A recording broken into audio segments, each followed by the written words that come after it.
Oke, selamat pagi semuanya. Nah, minggu lalu kita sudah belajar tentang reproduksi pada tumbuhan. Nah, jadi hari ini kita akan membahas tentang bagaimana reproduksi pada hewan. Oke, nah jadi kalau dia reproduksi pada hewan, ya sama halnya dengan yang terjadi pada tumbuhan. Artinya bisa terjadi secara vegetatif maupun generatif. Nah, jadi kalau dia reproduksi vegetatif ataupun aseksual, berarti reproduksi yang terjadi tanpa melalui proses peleburan sel kelamin jantan dan sel kelamin betina. Nah, sedangkan kalau dia reproduksi generatif atau seksual, berarti reproduksi yang terjadi karena adanya peleburan sel kelamin jantan dan sel kelamin betina. Oke, yang pertama kita bahas adalah reproduksi vegetatif pada hewan. Nah, jadi reproduksi vegetatif pada hewan ini ada beberapa macam ya. Yang pertama adalah fragmentasi. Fragmentasi itu berasal dari kata fragmen, bagian-bagian gitu ya. Nah, jadi fragmentasi ini bisa kita artikan sebagai proses terbentuknya individu baru yang berasal dari potongan-potongan tubuh induk. Nah, contohnya itu terjadi pada cacing planaria gitu. Nah, boleh kamu lihat di gambar. Nah, contohnya ini adalah planaria ya. Nah, planaria ini ketika nanti dia tumbuh menjadi planaria yang dewasa, dia akan mengalami yang namanya pemotongan tubuhnya gitu. Artinya tubuhnya ini akan menjadi beberapa bagian. Nah, pada gambar ini kan bisa kita lihat dia terbentuk atau terbagi menjadi 3 bagian. Ini yang pertama, 1, yang kedua, dan yang ketiga. Nah, jadi dari setiap potongan ini ya, contohnya yang pertama dia akan berkembang membentuk individu baru yang pertama. Kemudian potongan yang kedua juga dia membentuk individu baru. Kemudian potongan ketiga juga dia membentuk individu baru. Makanya kalau fragmentasi itu diartikan sebagai terbentuknya individu dari potongan-potongan tubuh induk gitu. Oke. Nah, yang kedua itu adalah pembentukan tunas atau budding. Nah, jadi kalau pembentukan tunas atau budding ini terjadi melalui pemisahan individu baru dari tubuh induk. Nah, individu baru ini terbentuk dari tonjolan pada bagian tubuh induk. Nah, contohnya bisa kita lihat pada Obelia sp. Ya, Obelia sp itu dia mengalami yang namanya 2 fase, yaitu fase polip dan fase medusa. Nah, kalau dia fase polip ya, dia mengalami yang namanya penempelan pada suatu tempat gitu. Sedangkan kalau dia fase medusa, dia cirinya itu adalah ketika dia bisa bergerak gitu. Nah, contohnya ini merupakan tumbuhan ini merupakan makhluk hidup Obelia sp. Oke. Nah, jadi Obelia sp ini dia akan membentuk yang namanya tunas. Nah, ini namanya tunas, setiap tubuhnya ini membentuk yang namanya tunas. Nah, jadi dari tunas inilah nanti membentuk yang namanya individu baru gitu. Nah, jadi kalau pada tunas ini nanti terbentuk yang namanya medusa, oke? Nah, lambat laun medusa ini akan lepas dari si tumbuhan induk ini atau Obelia sp yang sudah tumbuh menjadi dewasa ini gitu. Nah, medusanya akan lepas, terbentuklah ini. Nah, medusa ini nanti akan mengeluarkan yang namanya sel sperma atau sel telur. Makanya pada tahap Obelia sp sebenarnya dia mengalami yang namanya 2 fase reproduksi, yaitu fase aseksual dan seksual. Aseksual ketika dia adalah membentuk tunas ya. Seksual ketika dia sudah melepaskan medusa dan medusa ini mengeluarkan sel telur ataupun sel sperma seperti itu. Kemudian yang ketiga adalah partenogenesis. Nah, partenogenesis ini merupakan peristiwa perkembangan sel kelamin betina menjadi individu baru tanpa melalui pembuahan. Artinya sel kelamin betina yang berkembang itu, embrio yang berkembang itu tanpa dibuahi oleh yang namanya pejantan gitu.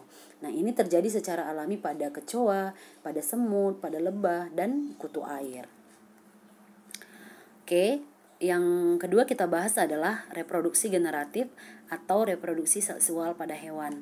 Nah, yang harus kita tahu dulu adalah bagaimana pembentukan sel kelamin jantan dan betina pada hewan.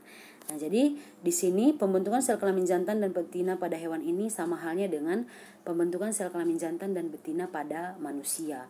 Oke, yang pertama kita bahas adalah pembentukan yang namanya sperma. Pembentukan sperma itu namanya adalah spermatogenesis ya. Genesis itu adalah proses ya, proses pembentukan sperma. Nah, proses pembentukan sperma ini terjadi di dalam testis ya. Terjadi di dalam testis. Nah, Proses pembentukannya itu berawal dari yang namanya adanya spermatogonium. Nah, spermatogonium ini adalah sel induk sperma. Nah, spermatogonium akan membelah secara mitosis membentuk yang namanya spermatosit primer, ya, yang ini. Nah, spermatosit primer kemudian mengalami yang namanya meiosis, ya, mengalami meiosis membentuk dua sel spermatosit sekunder. Oke, bersifat haploid N, ya. Tadi dia bersifat diploid 2N dan ini bersifat haploid N. Oke. Nah, kemudian spermatosit sekunder ini mengalami meiosis kedua. Nah, mengalami meiosis kedua dia menghasilkan yang namanya 4 spermatid. Oke. Nah, ini yang satunya tadi dia menghasilkan 2, ya, spermatosit yang sekunder yang kedua juga menghasilkan 2, berarti jumlahnya menjadi 4.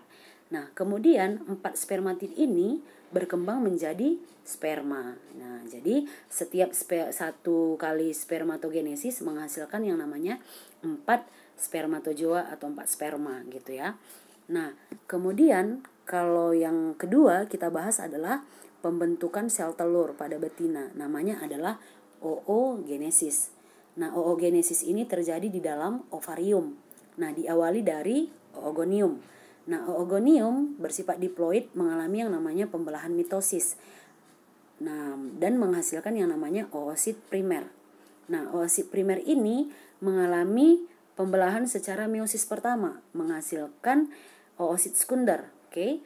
Nah, oosit sekundernya berjumlah satu lagi dia bersifat badan polar, ya, menghasilkan satu badan polar. Kemudian oosit sekunder ini juga menghasilkan yang namanya satu ootit, kemudian 3 badan polar, ya. Nah, badan polar ini artinya adalah sel telur yang tidak mengalami pembelahan secara sempurna. Makanya nanti badan polar ini akan mengalami yang namanya kerusakan atau kehilangan.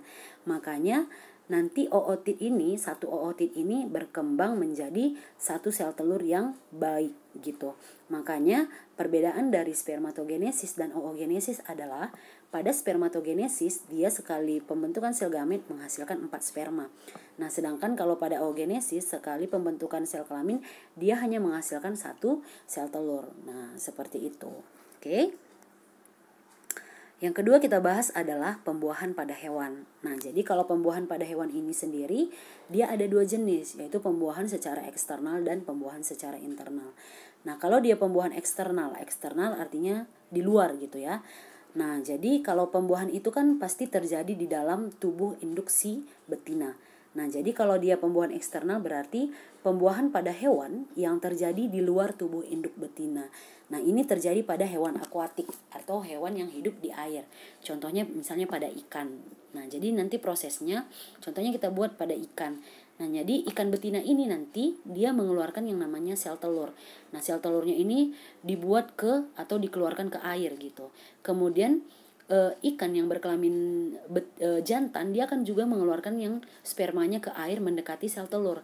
Makanya sel telur dan sperma itu mengalami yang namanya fertilasi atau pembuahan terjadi di air. Artinya tidak terjadi pada tubuh induk si betina gitu. Itu artinya.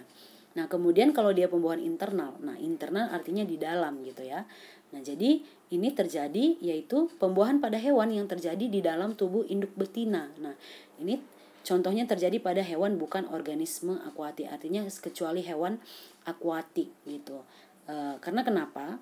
Karena pada pembuahan internal ini pada sel kelamin jantan ya, biasanya dia akan memiliki yang namanya penis ya. Penis adalah alat yang digunakan untuk memasukkan spermanya ke dalam tubuh induk betina gitu. Makanya pembuahannya terjadi di dalam tubuh induk betina gitu.